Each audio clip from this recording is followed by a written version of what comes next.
Udah ada analisanya. Semakin waktu Bapak. Iya.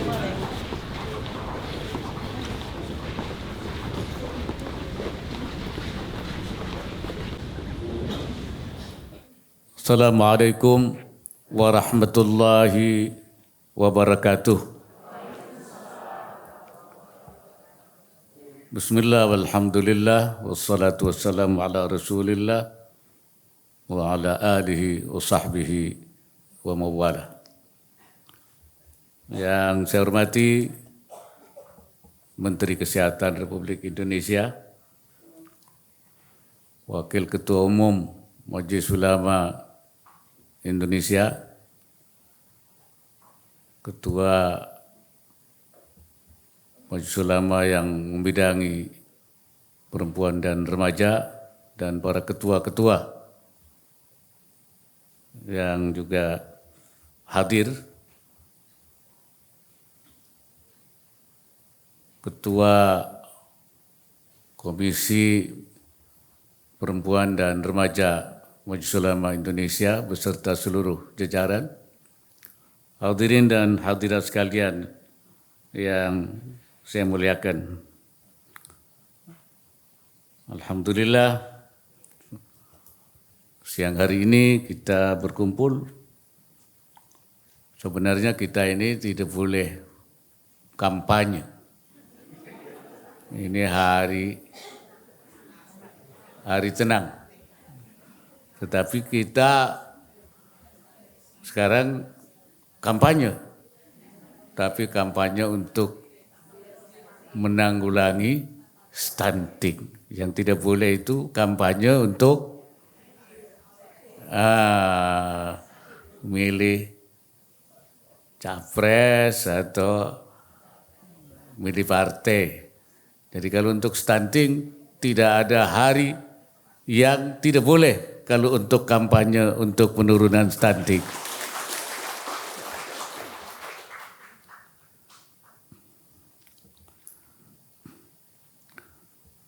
Hadirin sekalian, saya tentu mengapresiasi upaya daripada Komisi Perempuan Majelis Ulama, karena memang penanggulangan stunting juga menjadi tugas ulama. Ulama itu tugasnya adalah melakukan perbaikan. Al-islah. Islah itu tugas Nabi.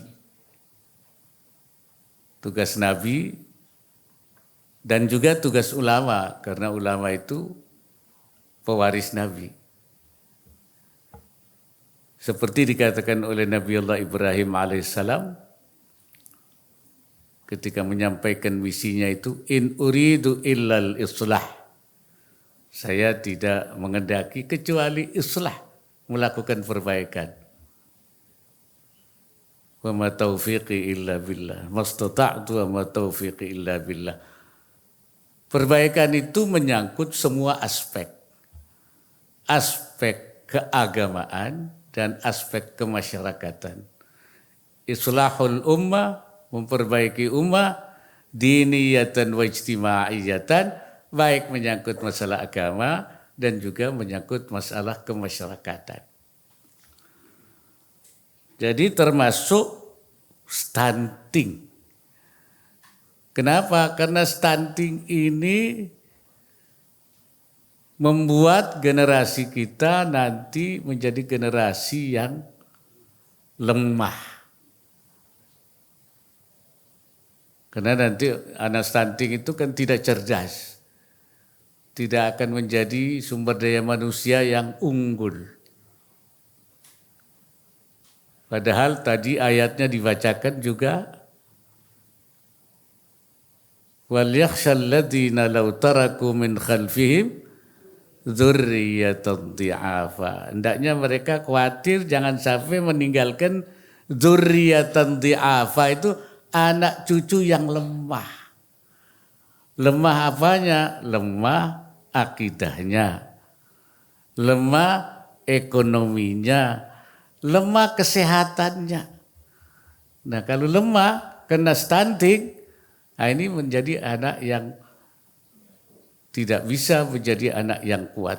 Padahal orang yang mukmin yang kuat disukai oleh al-mu'minul qawiyyu khairun wa ahabbu ilallah minal mu'minid dhaif. Seorang mukmin yang kuat ya itu lebih dicintai, lebih baik dan dicintai oleh daripada yang lemah. Jadi kita jangan meninggalkan anak cucu yang lemah. Salah satu yang menyebabkan lemah itu adalah stunting. Jadi stunting. Karena itu kita harus menjaga anak cucu kita itu. Dari kapan itu? Nah, kalau menurut kesehatan itu dari 1000 hari pertama. Ya, sejak kehamilan. Makanya di dalam Islam kita dianjurkan untuk menyusui anak itu berapa? 2 tahun. Itu ASI. Itu.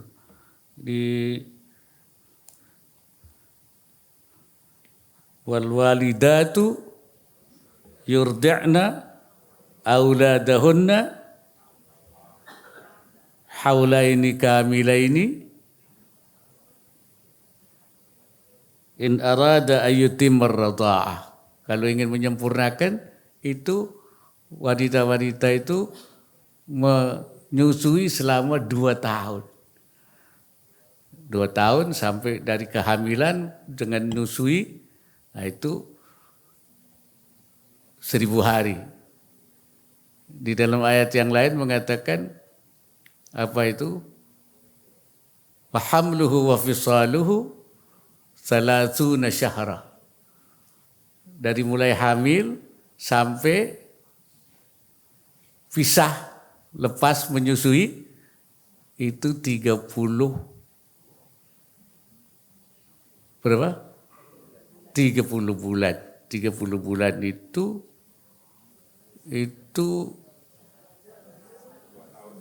ya hampir 2 tahun dengan menghitung hamilnya itu 6 bulan. Paling sedikit hamilnya 6 bulan.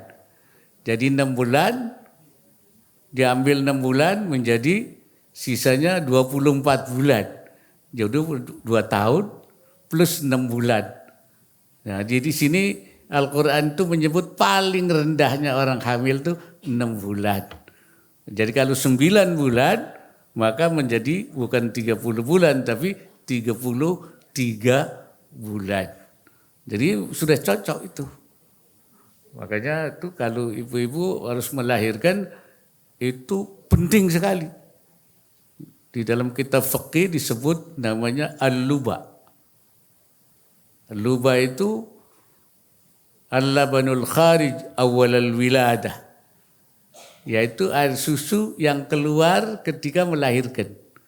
Bahasa orang kesehatan namanya kolostrum. Bahasa ilmu fikihnya, bahasa kiainya namanya al-luba.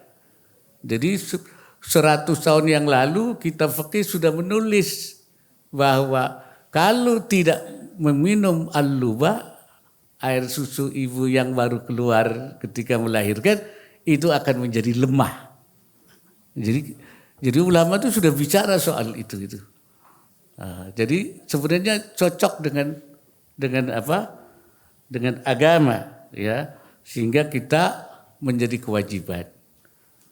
Selain itu bahwa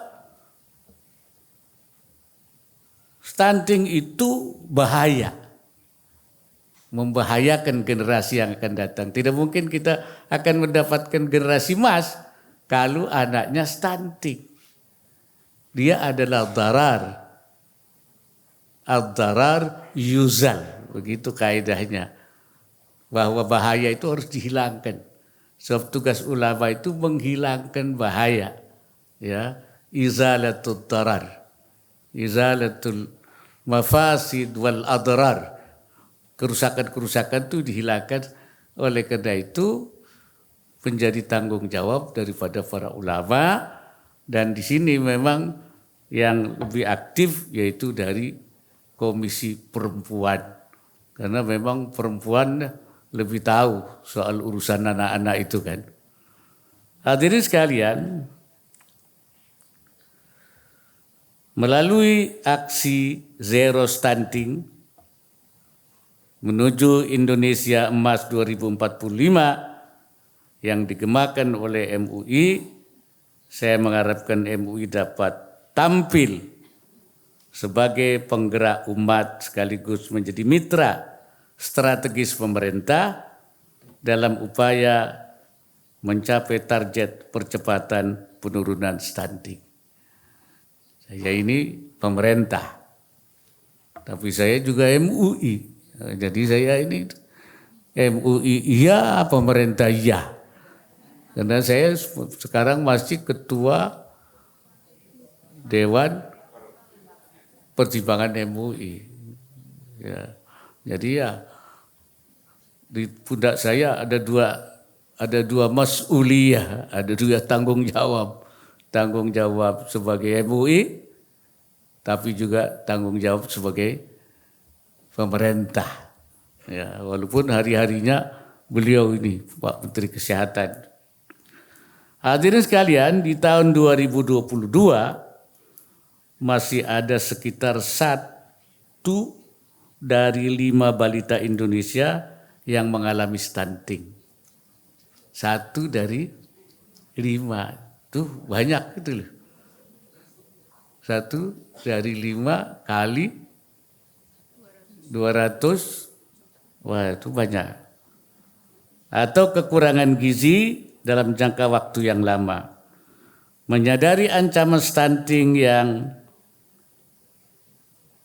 begitu besar bagi masa depan bangsa, pemerintah sejak tahun 2018 berkomitmen untuk melaksanakan program percepatan penurunan stunting. Dan ditargetkan 2024 ini tinggal 14%. Ya, jadi belum habis 2024 ini, masih sisa 14%. Tapi itu sudah bagus. Tapi untuk mencapai target 14% stunting tahun 2024 masih diperlukan upaya ekstra yang menuntut kerja keras, kerja cerdas, dan kerja kolaboratif dari semua pihak termasuk keterlibatan para ulama dan tokoh-tokoh agama. Ini penting peran para ulama, ya, majelis ulama. Sebab sebagai bangsa yang mayoritas penduduknya menjadikan agama sebagai pegangan hidup, pendekatan keagamaan semestinya bisa dioptimalkan sebagai langkah yang efektif. Jadi kita mengajak masyarakat dengan pendekatan kesehatan, tapi juga dengan pendekatan keagamaan. Ya. Juga waktu menghadapi kemarin COVID, ada juga karena banyak yang tidak mau divaksin. Ya, padahal vaksin itu wajib. Ya. Bahkan Syekh Nawawi Al-Bantani ketika menafsiri khudhu hidrakum, hendaknya kalian itu bersiap-siap, mengatakan wa hadhil ayat tadullu ala wujubil hidri an jami'il madar al-maznunah. Ayat ini menunjukkan wajib kita bersiap diri untuk bersiap diri, wajib di dalam menghadapi segala macam kemungkinan bahaya yang akan terjadi. Jadi semua bahaya yang terjadi itu harus sudah kita hadapi. Dan menurut Syekh Nawawi, dari pengertian itu, maka al-iqdam alal ilaj bid dawa, mengobati diri dengan obat, wal ihtiraz 'anil waba, dan menjaga diri dari wabah penyakit, menjaga diri dari wabah penyakit, wa 'adil jidaril ba'il, dan menjaga diri dari tembok yang miring, jangan sampai ketimba. Wajiban wajib berobat, wajib menjaga diri daripada wabah-wabah, wajib menjaga diri dari kemungkinan bahaya yang terjadi. Sehingga kita berarti bagaimana? Berarti kita wajib bervaksin untuk menjaga wabah. Begitu, itu pendekatan keagamaannya. Jadi bukan boleh, tapi wajib. Nah, kita juga wajib sekarang menghilangkan stunting ini karena akan menimbulkan bahaya bagi anak-anak generasi kita. Padahal kita menghendaki generasi emas yang akan datang, yang akan membangun Indonesia. Makanya itu wal yakhshal ladzina law taraku min khalfihim dzurriyyatan dhi'afa, hendaknya mereka khawatir jangan meninggalkan nanti keturunan yang lemah-lemah. Kenapa lemah? Karena dia mengidap stunting.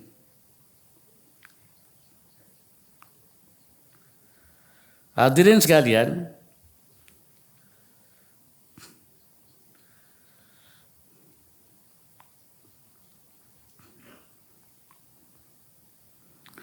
oleh karena itu cita-cita Indonesia Emas 2045 menuntut kehadiran generasi emas 2045 yang hanya mungkin terwujud jika sumber daya manusia yang tersedia adalah sumber daya yang berkualitas, berdaya saing, dan utamanya adalah bebas stunting. Ini, jadi kita berjuang ini. Oleh karena itu dalam kesempatan ini saya ingin menyampaikan beberapa pesan. Pertama, supaya kita memahami betul pemahaman yang baik tentang stunting, baik definisinya, penyebab, dampak maupun cara mengatasinya. Pahami segala hal yang terkait dengan stunting dengan benar untuk disampaikan kepada masyarakat. Kan ibu-ibu sudah diberi penjelasan saya kira ya tentang stunting, tentang bagaimana mengatasinya. Nah itu disampaikan kepada masyarakat secara teknis maupun juga pandangan agama bagaimana kita harus menghadapi stunting. Yang kedua juga berkewajiban untuk menyampaikan pesan kepada masyarakat.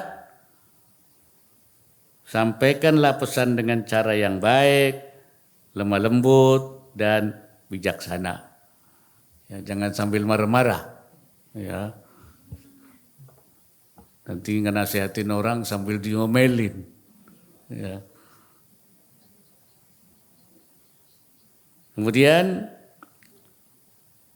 juga para ulama harus mampu menggerakkan masyarakat yang ada di wilayah tempat tinggalnya untuk menangani stunting, baik mencegah terjadinya stunting baru maupun menangani anak-anak yang sudah terlanjur stunting. Nah ini jadi yang sudah stunting itu ditangani dengan cara-cara yang baru. Nah jangan lagi lahir stunting. Jadi kita harus mencegah, jangan lagi nanti mulai sekarang jangan ada anak bayi lahir stunting. Yang sudah liwat sudahlah. Ya. Tapi kalau terus yang baru stuntingnya keluar terus, wah itu nggak habis-habis itu. Ya. Oleh karena itu ibu-ibu hamil harus tahu menanganinya. Ya. Jadi itu dipesan kepada masyarakat, jangan punya bayi yang stunting. Ya. Dan ini juga penting, ibu-ibu harus menjadi teladan bagi masyarakat dan jamaahnya harus memberikan contoh yang baik. Uswatun hasanah. Jangan ibu-ibunya sendiri anaknya stunting semua. Contohnya contoh yang buruk ya. Nah itu. Jadi harus menjadi contoh yang baik. Ya. Harus mulai dari dirinya sendiri, keluarganya terlebih dahulu sebelum menyampaikan kepada masyarakat. Itu penting. Kita sendiri ya menjaga supaya anak-anak kita jangan ada yang stunting. Terkait dengan aksi zero stunting yang akan dilaksanakan, tadi sudah membuat apa tadi namanya? Deklarasi. Deklarasi itu janji itu ya Bu ya. Jadi ibu-ibu sudah berjanji. Ya. Janji itu apa? Utang. Al-wa'du dainun. Janji itu utang. Jadi itu komitmen janji itu harus dipenuhi. Oleh karena itu harus benar-benar ya dilaksanakan agar MUI berkoordinasi dengan kementerian dan lembaga terkait serta dengan pemerintah daerah. Dengan demikian pelaksanaannya bisa mengisi, melengkapi, dan menghindari duplikasi program di lapangan sehingga konvergensi antar program bisa diwujudkan. Jadi terkoordinasi, terkolaborasi ya bersama-sama. Ini juga wujud komitmen atau misi MUI. Ingat MUI itu satu, khadimul ummah, melayani ummah. Yang kedua, sadiqul hukumah, mitra pemerintah. Jadi urusan stunting ini masuk dua-duanya. Khadimul ummah, melayani ummah supaya umat jangan stunting. Yang kedua, misi sadiqul hukumah sebagai mitra pemerintah. Karena ini program pemerintah, maka kita bermitra dengan pemerintah. Maka disebut mitra strategis pemerintah dalam menanggulangi stunting. Termasuk kemiskinan, stunting, ini bagian-bagian yang penting. Ya, kemiskinan itu juga sama bahayanya, darar juga.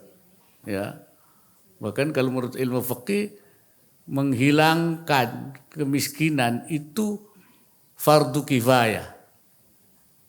Fardu kifayah itu artinya apa? Artinya kalau tidak ada yang menanggulangi semua dosa. Kalau sudah ada yang menanggulangi maka ya, di dalam kitab Fathul Ma'in begitu. Wa minha ya di antara fardu kifayah daf'u dararin, menghilangkan bahaya. Dari siapa? An muslim, dari musliman. Musliman baik orang Islam atau dhimmiyan atau non muslim, yang dhimmi atau mustakmana atau non muslim yang dalam perlindungan. Jadi menghilangkan kemiskinan baik orang Islam maupun bukan orang Islam, ya itu adalah fardu kifayah. Ya. Muslim yang apa di situ yang namanya itu yang lapar, ya. Ja'iin lam yasil li halatil ittirar, yang lapar sampai tidak sampai bahaya, sampai bukan tidak makan, kurang makan, itu sudah wajib kifayah. Tapi kalau sampai tidak makan, itu wajib fardu ain semua itu. Jadi kalau ada di antara kita, di situ ada orang miskin, tidak makan, sampai enggak makan, orang situ dosa semua itu. Nah itu karena itu bahaya. Jadi kemiskinan, stunting, itu bagian tanggung jawab keagamaan, mas'uliyah diniyah, tanggung jawab keagamaan buat kita semua. Terakhir saya juga minta agar MUI lebih mengaktifkan perannya dalam membangun kepemimpinan, kepeloporan, keteladanan dalam memerangi stunting dengan pendekatan keagamaan yang inovatif. Inovatif itu artinya tidak statis, ya, artinya dia dinamis, ya. Itu istilah dalam agamanya namanya tatawuri, ya, yang dinamis, serta mewadahi kerjasama antar umat dan dialog lintas agama untuk menuntaskan stunting. Jadi sama dengan kemiskinan, maka stunting ini pun kita tidak hanya untuk orang sesama muslim, tetapi semua, ya, muslim ataupun non muslim, mukminan kana atau ghair mukminin, yang mengalami masalah stunting. So ini semua menyangkut sebagai bagian daripada bangsa kita ini. Saya kira itu yang dapat saya sampaikan. Mudah-mudahan pertemuan hari ini memberikan semangat kepada kita untuk memperbaiki keadaan dan menjadikan Indonesia ke depan lebih baik dengan kita menyiapkan generasi muda yang lebih berkualitas dan zero stunting.